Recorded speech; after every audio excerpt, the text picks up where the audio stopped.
Umat Tuhan yang terkasih, sungguh bersukacita karena pagi ini kita masih dapat menikmati persekutuan bersama dengan umat Tuhan lainnya secara online.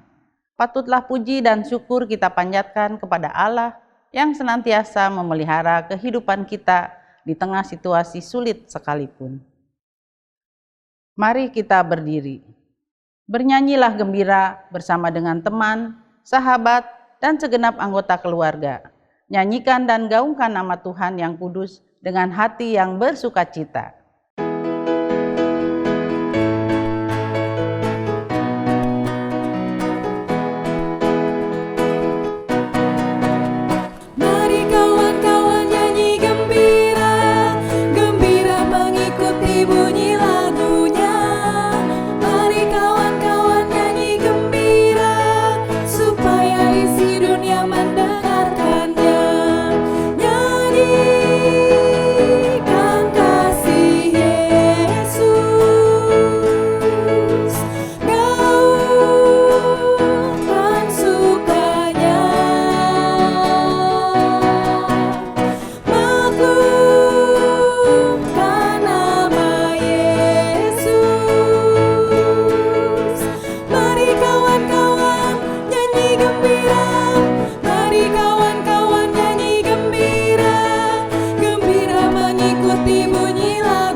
Umat yang dikasihi Tuhan, pertolongan kita adalah dalam nama Tuhan yang menjadikan langit dan bumi.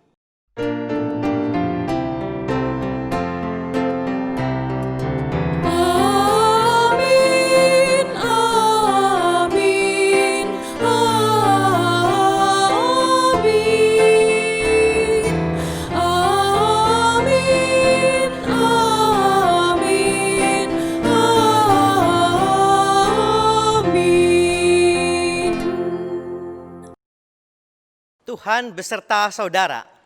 Dan beserta saudara juga. Umat, dipersilakan duduk.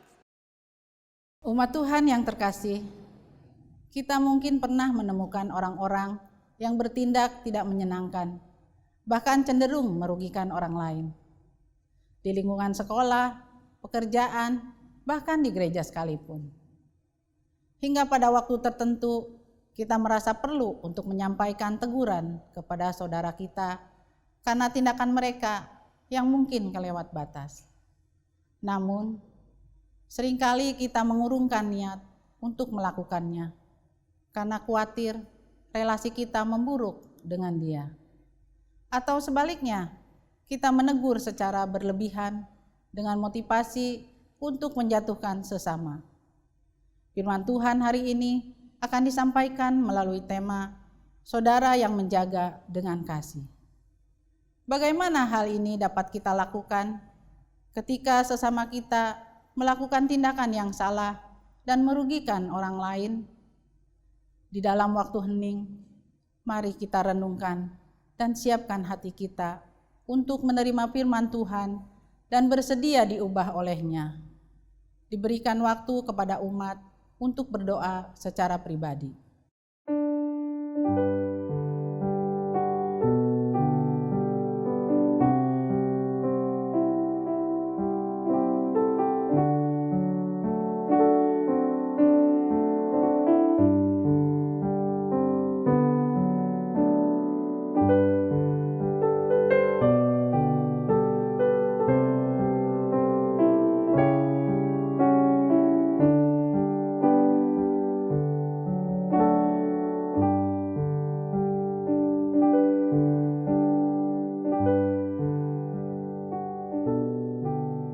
Tuhan, jika memandang pada dosa dan pelanggaran kami tahu tidak ada alasan yang dapat kami sampaikan agar kami layak memperoleh pengampunan-Mu.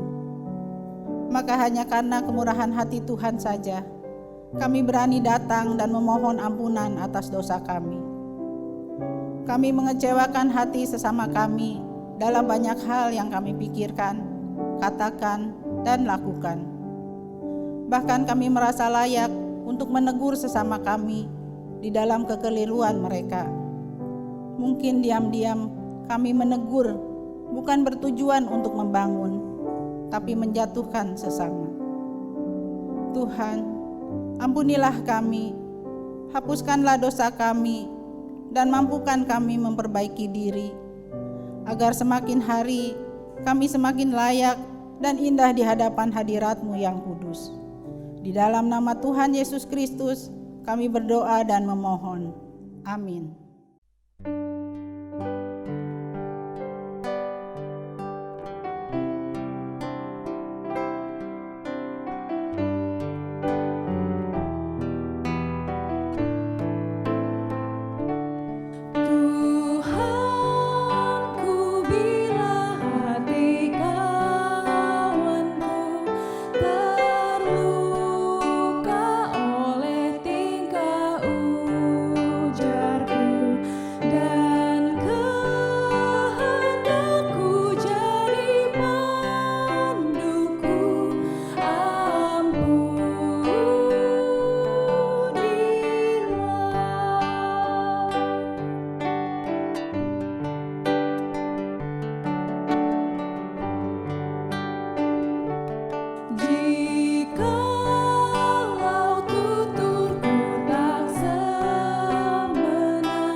Umat diundang untuk berdiri.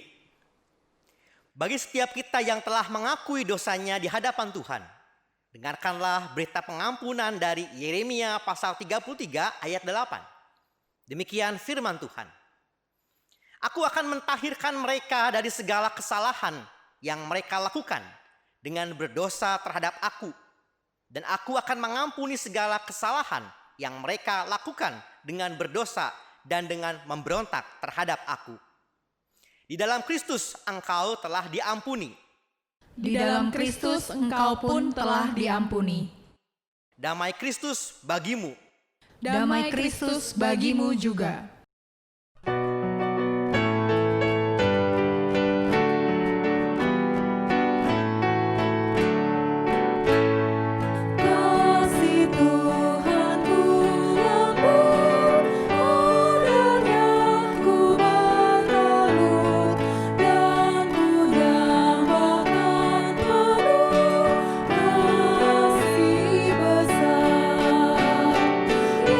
Yesus terbang di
Umat dipersilakan duduk. Mari kita berdoa. Bapa Sorgawi, Allah yang hidup, kami menanti sabda-Mu, tolong kami dengan Roh Kudus daripadamu, agar kami dapat mengerti apa yang menjadi kehendak Tuhan dalam kehidupan kami. Dalam Kristus Yesus Tuhan Allah kami berdoa. Amin.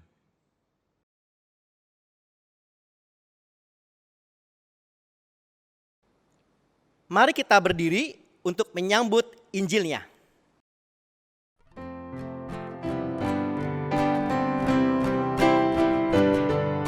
Suci, suci, suci, jiwaku menyembahmu, hatiku mengagungkanmu,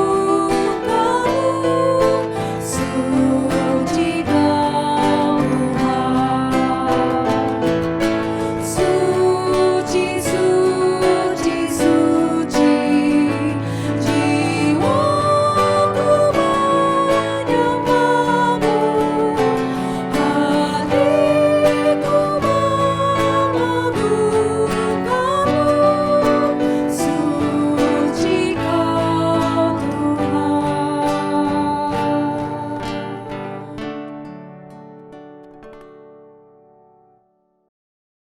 Injil Tuhan kita Yesus Kristus menurut Matius pasal 18 ayat 15 sampai 20. Apabila saudaramu berbuat dosa, tegurlah dia di bawah 4 mata. Jika ia mendengarkan nasihatmu, engkau telah mendapatkannya kembali. Jika ia tidak mendengarkan engkau, bawalah seorang atau 2 orang lagi, supaya atas keterangan 2 atau 3 orang saksi, perkara itu tidak disangsikan. Jika ia tidak mau mendengarkan mereka, sampaikanlah soalnya kepada jemaat. Dan jika ia tidak mau juga mendengarkan jemaat, pandanglah dia sebagai seorang yang tidak mengenal Allah atau seorang pemungut cukai. Aku berkata kepadamu, sesungguhnya apa yang kamu ikat di dunia ini akan terikat di sorga. Dan apa yang kamu lepaskan di dunia ini akan terlepas di sorga. Dan lagi aku berkata kepadamu, jika 2 orang daripadamu di dunia ini sepakat meminta apapun juga, permintaan mereka itu akan dikabulkan oleh Bapa-Ku yang di sorga. Sebab di mana 2 atau 3 orang berkumpul dalam nama-Ku, di situ aku ada di tengah-tengah mereka. Demikianlah Injil Yesus Kristus. Berbahagialah mereka yang mendengarkan firman Allah dan yang memeliharanya. Haleluya, haleluya, haleluya, haleluya.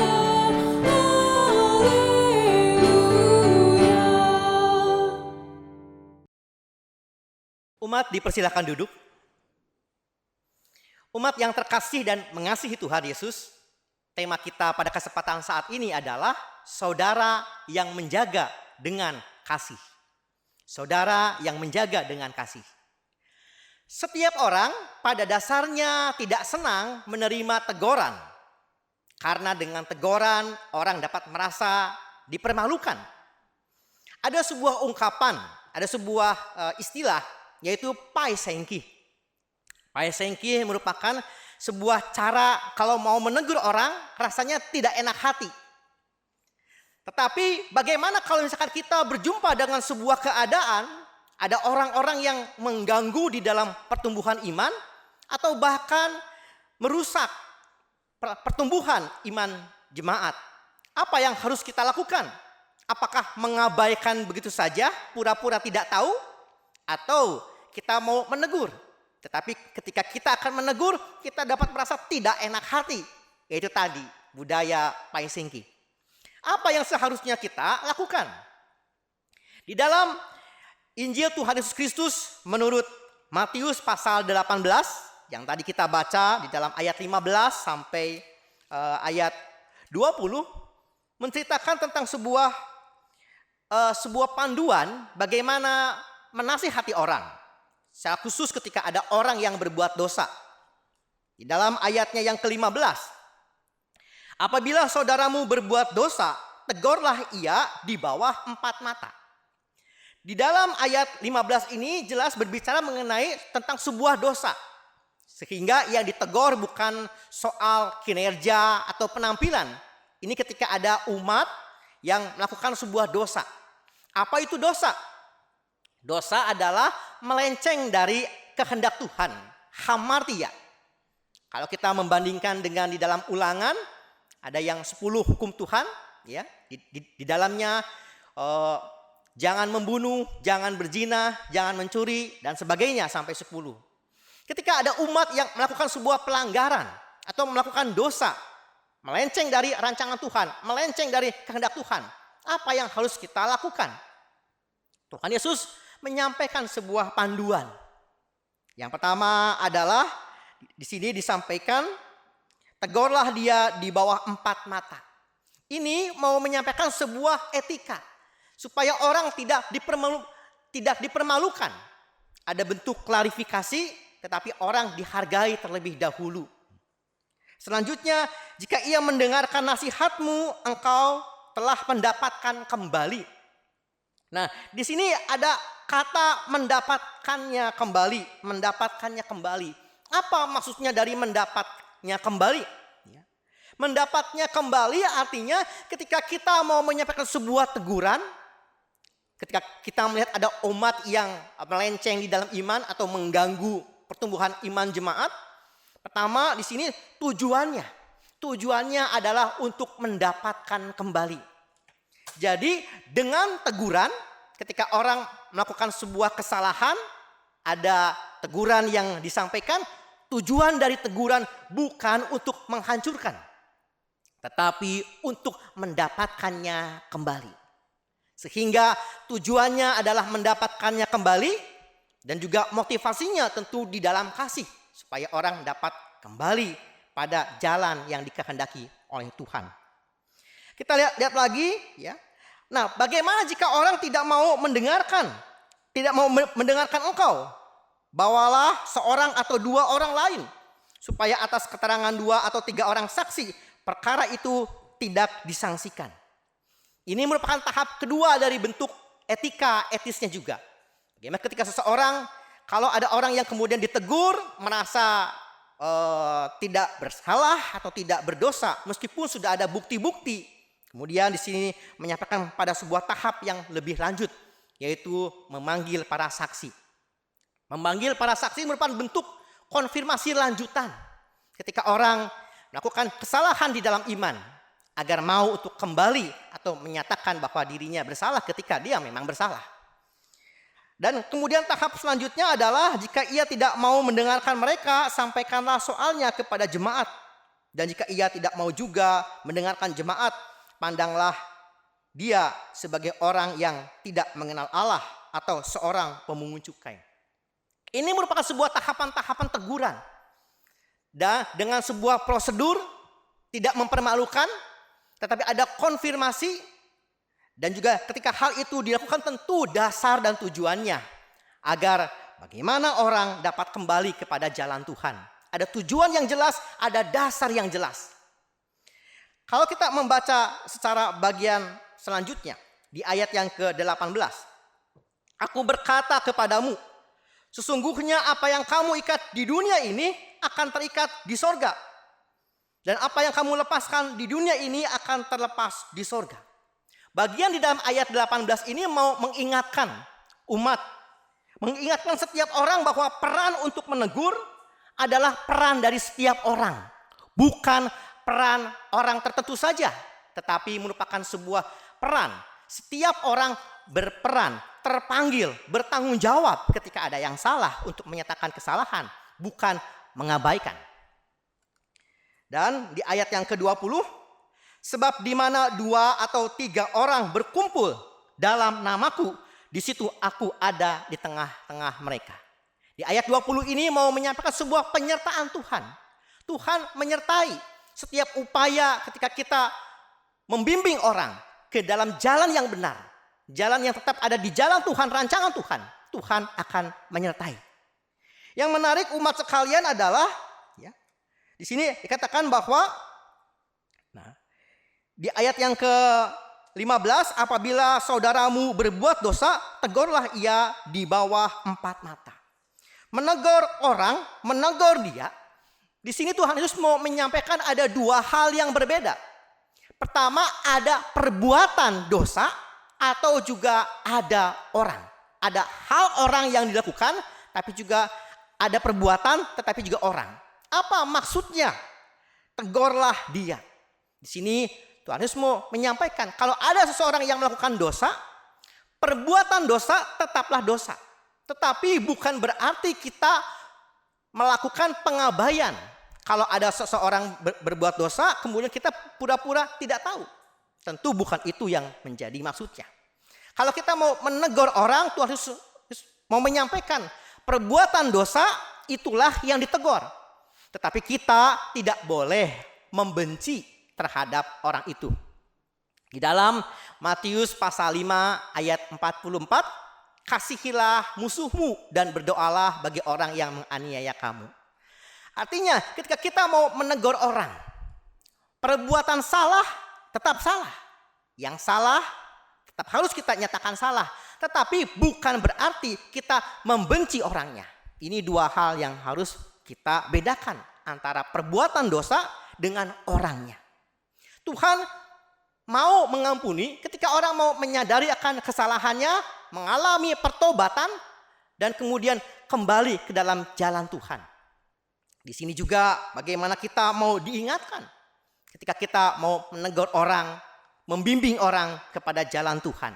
Kita tidak boleh membenci orangnya, tetapi perbuatan dari dosanya itu. Di dalam Matius pasal 5 ayat 37, jika ia katakan ya, jika tidak katakan tidak, maka selebihnya adalah dari si jahat. Dari sini pun Tuhan Yesus mau menyampaikan, Tuhan tidak mentolerir perbuatan dari dosa. Tetapi Tuhan tidak mengajarkan untuk membenci orang.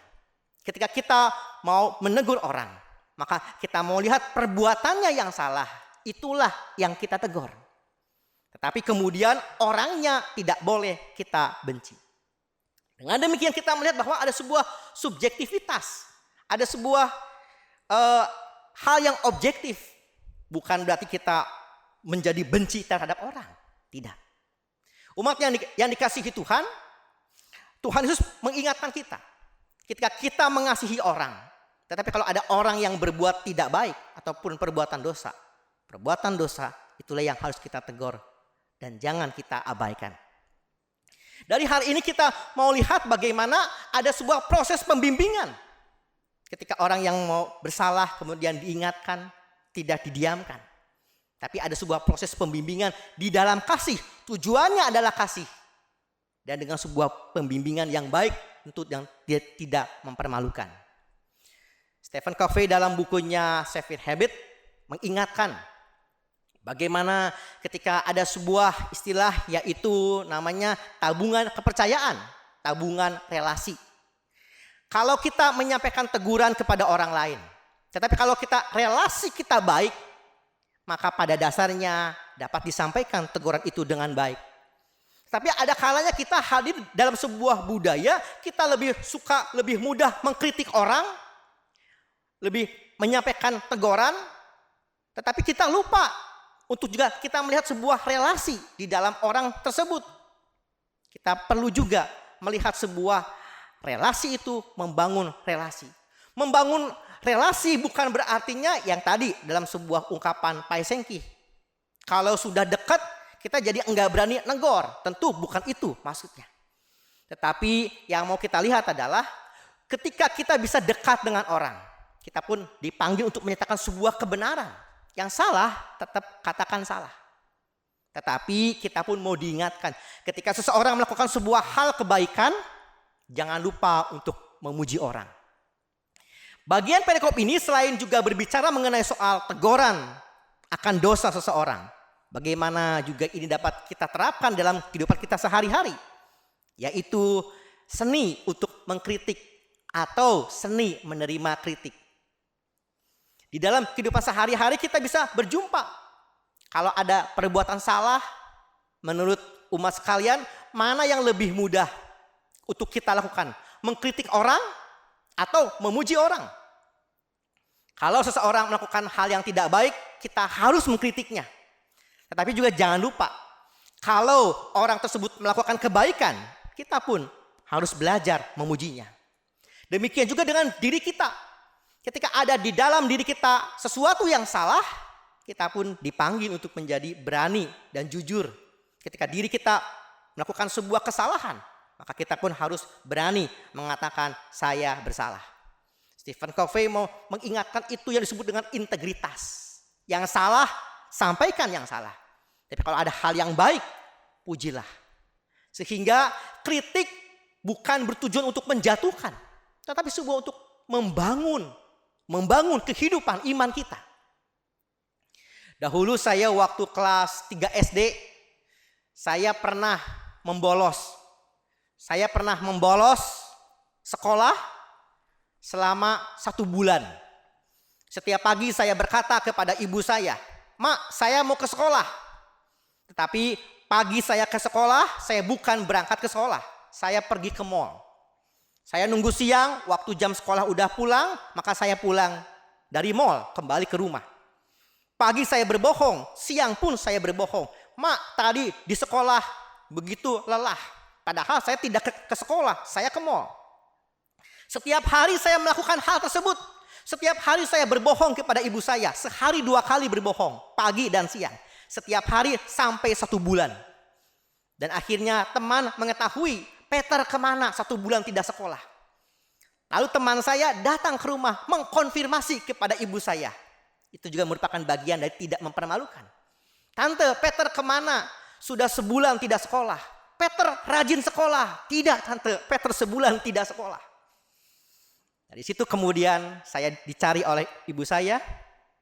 Dan saya ingat, saya kemudian sampai di rumah. Dan saya sampai di rumah kemudian saya digampar oleh ibu saya. Tetapi yang menarik adalah peristiwa itu merefleksikan diri saya.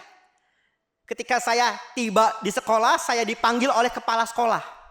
Saya dipanggil oleh kepala sekolah dan kemudian kepala sekolah menyampaikan teguran kepada saya secara 4 mata.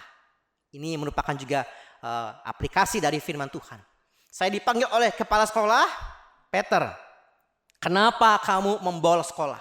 Kenapa kamu membohongi orang tuamu setiap hari selama 30 hari?" Kemudian saya menceritakan dan saya mengakui akan kesalahan saya. Dan kepala sekolah itu peristiwa yang sangat saya ingat. Ketika dia menegur saya dengan 4 mata, saya mengakui bahwa saya bersalah. Dan saya siap untuk menerima konsekuensinya. Tapi peristiwa ketika saya dipanggil oleh kepala saya, kepala sekolah, itu mengingatkan saya ditegur, ya saya salah. Tetapi juga saya dibimbing dengan tidak dipermalukan. Saya kemudian menyadari kesalahan saya dan kemudian saya kembali sekolah. Ketika saya ditegur bahwa saya salah, saya menyadari orang yang sudah menegur saya. Justru karena orang itu mengasihi saya, bukan mempermalukan saya. Dalam kehidupan kita sehari-hari, kita pun bisa dan patut untuk melakukan. Ketika ada orang yang melakukan kesalahan, kita patut membimbingnya ke dalam hal yang baik. Suatu kali Mahatma Gandhi berjumpa dengan seorang ibu yang membawa anak kecil. Anak kecil ini berkata kepada Mahatma Gandhi, "Bapak, tolong saya. Ini anak saya suka makan permen dan coklat sampai giginya ompong Tuhan. Ompong Mahatma Gandhi. Tolong tegur dia." Apa yang kemudian Mahatma Gandhi lakukan? Kalau ibu punya anak suka makan permen, coklat dan sampai giginya banyak yang ompong, datang lagi ya minggu depan. Ibu ini aneh. Saya minta supaya anak saya ditegur oleh Mahatma Gandhi, tetapi kok suruh minggu depan datang lagi. Kemudian apa yang dilakukan oleh Mahatma Gandhi minggu depannya? Ibu dan anaknya itu datang kembali dan kemudian Mahatma Gandhi berkata, "Hai anakku, kamu jangan makan permen dan coklat lagi ya, itu dapat merusak gigimu." Si ibu itu heran, Kenapa Bapak Mahatma Gandhi, Bapak nunggu 1 minggu untuk negor anak saya ini? Mahatma Gandhi mengatakan, seminggu yang lalu Bu, saya juga senang coklat dan permen. Saya tidak bisa menegur orang kalau saya sendiri bukan pribadi yang lebih baik daripada orang tersebut. Jadi saya akan menegur anak itu ketika saya menjadi pribadi yang lebih baik terlebih dahulu. Kehidupan kita juga sama demikian. Ketika kita lebih mudah menegur orang, mengkritik orang, tetapi mungkin belum tentu kita lebih baik daripada orang tersebut. Di dalam kehidupan umat, soal kritik atau menegur, saya berjumpa dengan 3 buah istilah. Yang pertama adalah boksu. Apa artinya boksu? Bukan pendeta. Boksu itu artinya ditabok lesu. Sedikit dikritik sakit hati, mundur. Itu namanya boksu. Si boksu bersahabat dengan siapa? Dengan yang istilahnya namanya muntaber.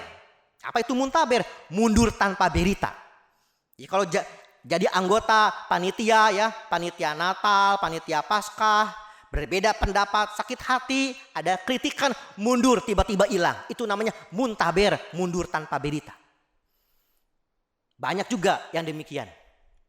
Nah, di situ antara si boksu dengan muntaber bersahabat. Namanya jadi BSH, barisan sakit hati. Kenapa itu bisa demikian? Karena orang sangat sulit untuk menerima kritikan. Karena kita juga seringkali ketika kita menegur orang, belum tentu kita ada dalam keadaan lebih baik. Kalau kita mau menegur orang, pastikan terlebih dahulu kita pun adalah pribadi yang sudah lebih baik. Kalau kita mau menyapu lantai, pastikan si sapunya bersih terlebih dahulu. Sehingga ketika kita membimbing orang, menjaga saudara yang jatuh di dalam dosa, kita membimbing di dalam kasih, tapi kita pun menghadirkan teladan. Teladan bahwa kita bersedia dijadikan teladan. Ketika apa yang salah kita tegur. Tapi kalau dia berbuat baik, kita tunjukkan, memberikan sebuah apresiasi, sehingga itu yang namanya sebuah integritas. Karena dasar adalah kasih, tujuannya untuk membangun. Karena engkau adalah pribadi yang berharga. Sehingga Tuhan Yesus menyampaikan kepada para muridnya dan juga kepada setiap kita. Ketika kita melakukan sebuah kesalahan ataupun dosa, kita dipanggil untuk saling menegur. Ketika yang salah, katakan salah. Ada perbuatan dosa, jangan diabaikan. Saling menegur dengan dasar kasih. Meskipun itu mungkin menyakitkan bagi kita. Tapi ketika itu kita maknai bahwa itu berharga buat kita, buat pertumbuhan umat. Maka juga kritikan dapat menjadi sebuah hal yang berharga. Umat yang dikasihi Tuhan, saya punya satu benda, ya. Benda ini adalah berlian, ya. Benda ini yang adalah berlian, semoga dapat terlihat dengan lebih jelas, ya. Benda ini atau berlian ini dulunya adalah terbuat dari batu, tentu dengan kandungan tertentu. Tapi supaya batu ini dapat menjadi berlian seperti ini, apa yang harus dilakukan? Yang harus dilakukan adalah ditatah, digergaji, dikikir, digosok. Tanpa batu itu melewati kikir, tatah, gosok, itu semua menyakitkan, tak akan bisa menjadi berlian atau permata seperti ini. Permata atau berlian seperti ini akan bisa seperti ini. Dia harus melewati sebuah proses, yaitu kikir, tatah, pahat, gosok. Itu semua menyakitkan, tapi itu yang membuat si berlian ini menjadi berharga. Demikian juga dengan setiap kita. Kita berharga di mata Tuhan. Tetapi ketika ada orang yang mengkritik kita, tentu tidak harus semua kritik masuk dalam diri kita. Kritik yang membangun, dasarnya adalah kasih. Tujuannya untuk membangun, meskipun itu menyakitkan kita, menempa kita. Tapi ingatlah, itu yang dapat membuat kita menjadi berharga, mengkilau seperti berlian ini. Tidak harus semua kritik kita masukkan dalam diri kita, kalau itu tidak membangun ataupun menghancurkan. Tetapi kalau ada kritik-kritik, teguran yang secara tulus untuk membangun diri kita, menyakitkan, menempa kita, menghajar kita, tapi kalau itu berharga, itu dapat membuat diri kita menjadi lebih berharga. Karena Tuhan mengingatkan kita, setiap kita dasarnya berharga. Semoga Tuhan yang memampukan kita saling mengingatkan, saling menegur apa yang salah, tetapi juga memberikan pujian, saling menopang ketika ada hal yang baik yang orang lain lakukan. Tuhan kiranya menolong dan memberkati kita semua. Amin.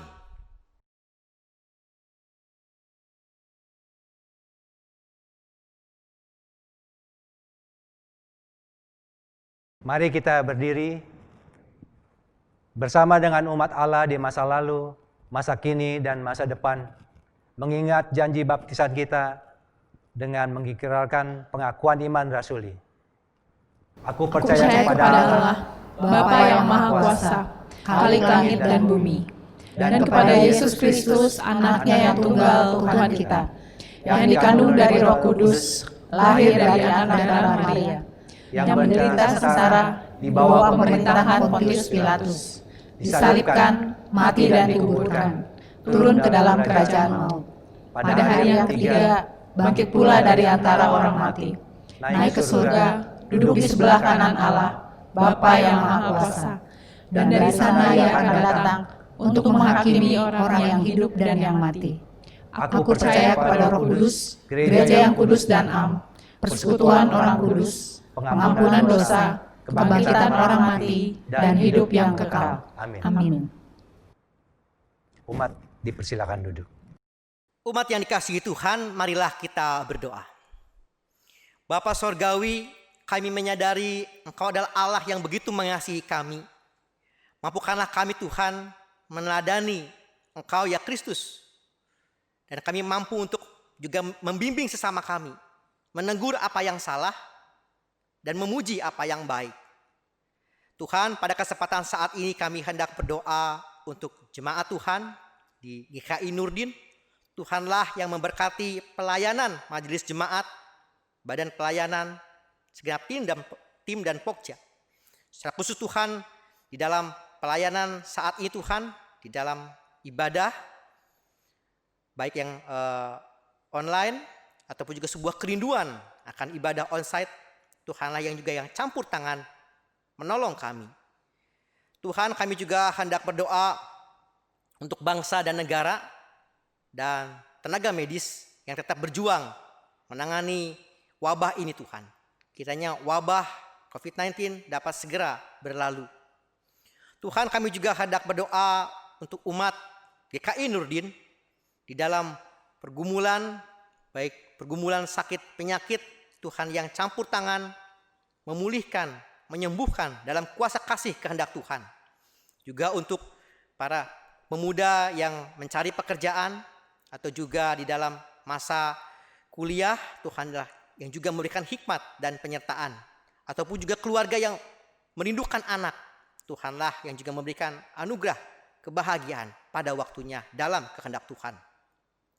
Tuhan, kami juga hendak berdoa untuk segenap umat di dalam pergumulan ekonomi, dalam imbas dari wabah saat ini. Tuhanlah yang juga tetap memberikan kami semangat, pengharapan. Kami mau tetap berjuang dan juga mengandalkan hikmat dari Tuhan. Ya Tuhan Yesus Kristus, Allah Bapa kami, mampukanlah kami senantiasa berjuang dan mengandalkan Tuhan. Di dalam nama Tuhan kami Yesus Kristus, kami berdoa. Amin. Umat Tuhan, marilah menyatakan syukur kepada Allah melalui persembahan kita. Roma 12 ayatnya yang pertama mengatakan, karena itu, saudara-saudara, demi kemurahan Allah, aku menasihatkan kamu, supaya kamu mempersembahkan tubuhmu sebagai persembahan yang hidup, yang kudus, dan yang berkenan kepada Allah. Itu adalah ibadahmu yang sejati. Saudara dapat mengirimkan persembahan melalui nomor rekening GKI Nurdin yang tertera pada layar.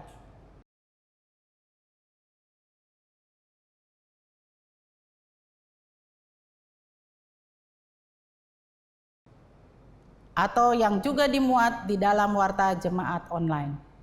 Saudara juga dapat memasukkannya ke dalam amplop untuk kemudian dibawa saat kita sudah bisa beribadah bersama di gedung gereja.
Umat dipersilahkan berdiri.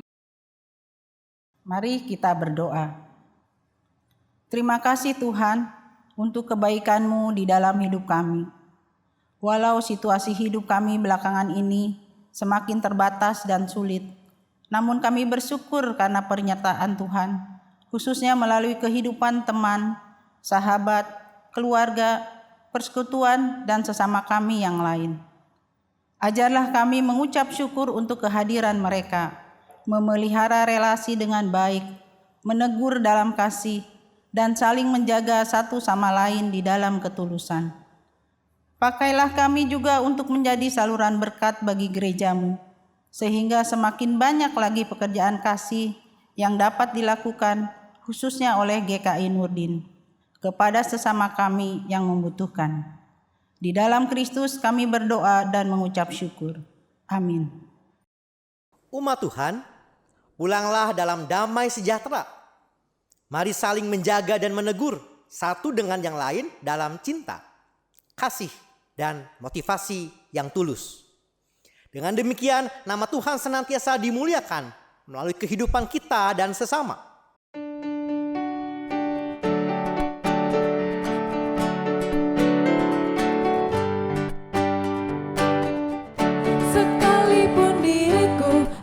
Berkata-kata dengan semua bahasa manusia dan bahasa malaikat ataupun yang lainnya. Tapi jika aku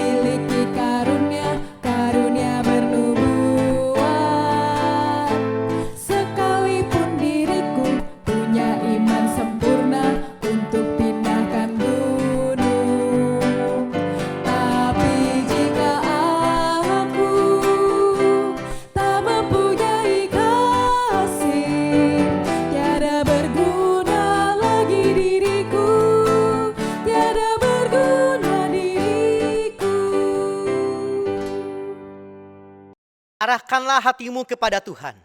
Kami mengarahkan hati kami kepada Tuhan. Jadilah saksi Kristus. Syukur kepada Allah, Terpujilah Tuhan. kini dan selamanya. Terimalah berkat dari Tuhan. Tuhan memberkati engkau dan melindungi engkau. Tuhan menyinari engkau dengan wajah-Nya dan memberikan engkau kasih karunia. Tuhan menghadapkan wajah-Nya kepadamu dan memberikan engkau damai sejahtera.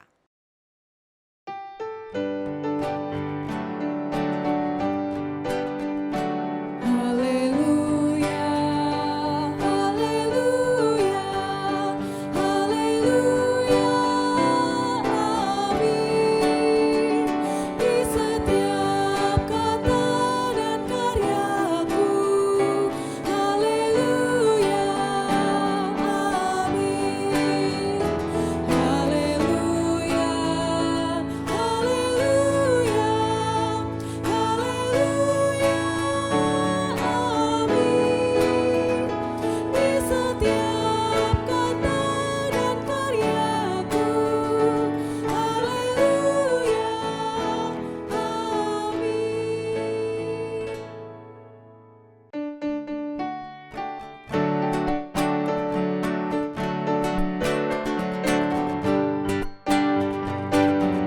Sekalipun diriku membagikan semua harta yang kumiliki, bahkan aku serahkan tubuh jiwa ragaku, dibakar pun ku sudi. Tapi jika aku tak mempunyai kasih, tiada berguna lagi diriku, tiada berguna diriku. Tapi jika aku tak mempunyai kasih, tiada berguna lagi diriku, tiada berguna diriku.